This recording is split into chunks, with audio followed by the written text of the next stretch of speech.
Sir విధాత private డిస్ట్రిబ్యూట్లో ఉన్న ల్యాండ్స్లో కూడా Hydraa involve అవుతుంది. అటువంటి ప్లేస్లల్లో ఎట్లాంటి నోటీసులు ఇవ్వకుంటేనే హైదరాబాద్ కూల్చడాలు చేస్తుంది అనే ఆరోపణలు కూడా ఉన్నాయి సార్ కొన్ని చోట్ల. అంటే అది నేను స్పెసిఫిక్గా చెప్తే నేను చెప్పగలుగుతాను. ప్రైవేట్ ఇష్యూస్లో ఉన్న దాంట్లో ఎవరన్నా సంబంధం లేని దాంట్లో వస్తే కనుక అది మీరు స్పెసిఫిక్గా చెప్పాలి.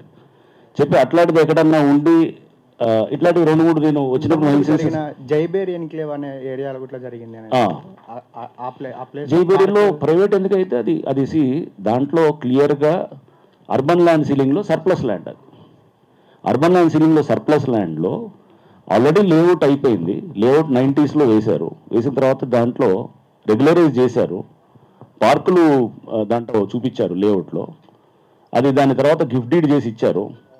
ఆ గిఫ్ట్ డీడ్ చేసింది ఆ లేఅవుట్లో ఉన్న వాళ్ళకి సంబంధం లేకుండా తర్వాత వాళ్ళకి నోటీస్ లేకుండా క్యాన్సిల్ చేయడం జరిగింది. ఈ మ్యానిపులేషన్ చేసి ఆ పార్కుని చేసి కొట్టాలని కొంతమంది అక్కడ పార్క్ ల్యాండ్లు చేయాలన్నప్పుడు అక్కడే డిమాలిష్ చేసింది. నీది క్లెయిమ్ అయితే కనుక రేపు నువ్వు ప్రూవ్ చేసుకో కోర్టులో. ఎవడొద్దంటున్నాడు? మేము అదేం చేసి దాన్ని అక్కడ ఏదో కట్టడం ఏం చేయట్లేదు కదా. ఫెన్స్ చేస్తున్నాం అంటే ఫర్దర్గా దాన్ని ఎంక్రోచ్ అవ్వకుండా చూస్తున్నాము. దాంట్లో కట్టి ఇంకేదో చేసి రేపు మ్యానిపులేట్ చేసి అక్కడ సరే నెంబర్ తెచ్చి ఇక్కడ తీసుకొచ్చి పెట్టి దీన్ని ఈ ల్యాండ్ కొట్టే ఇదంతా వాల్యుబుల్ ల్యాండ్స్. నేను అది తీసింది 400 కోట్లు దాదాపు దగ్గర more than 3.5 I think 16,000 square yards ఎంతో వచ్చినట్టుంది. So it's a very valuable land. అక్కడ గజం మీకు 2.5-3 లక్షలు ఉంటుంది. అక్కడ హార్ట్ ఆఫ్ సిటీ అది మన సైబర్ అది దీని పక్కన ఎదురుగా ఏది మెటల్ చార్మినార్ ఎదురుగా ఉండే దాంట్లో ఉన్నది. సో అక్కడ చాలా కాస్ట్లీ ల్యాండ్ అది. సో ఇవన్నీ జరుగుతున్నాయంటే ఈ ల్యాండ్ గ్రాబింగ్ అంతా ఇదే కదా చేస్తున్నది.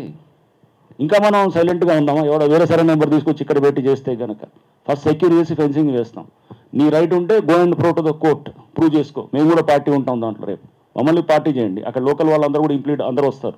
వచ్చినప్పుడు మీరు కోర్టు తేల్చనివ్వండి. తెలిసిన తర్వాత డెఫినెట్గా మీదైతే తప్పకుండా మీదే ఉంటుంది. కాదని ఎవడు అంటాడు. బట్ అది ఆ ఎన్నిటిని మీరు సర్కమెంట్ చేస్తూ మీరు ఇచ్చేస్తూ ల్యాండ్ని కొట్టేయాలనే పద్ధతినే దానికే మేము అడ్డుపడుతున్నాము. అంతే తప్ప కానీ అది ఫెన్సింగ్ వేసేది ఎక్కడ డిమాలిష్ అవుతున్నా కానీ ఆటోమేటిక్గా ఫెన్సింగ్ జరిగిపోతుంటుంది అనమాట అక్కడ. Okay, that's how it is.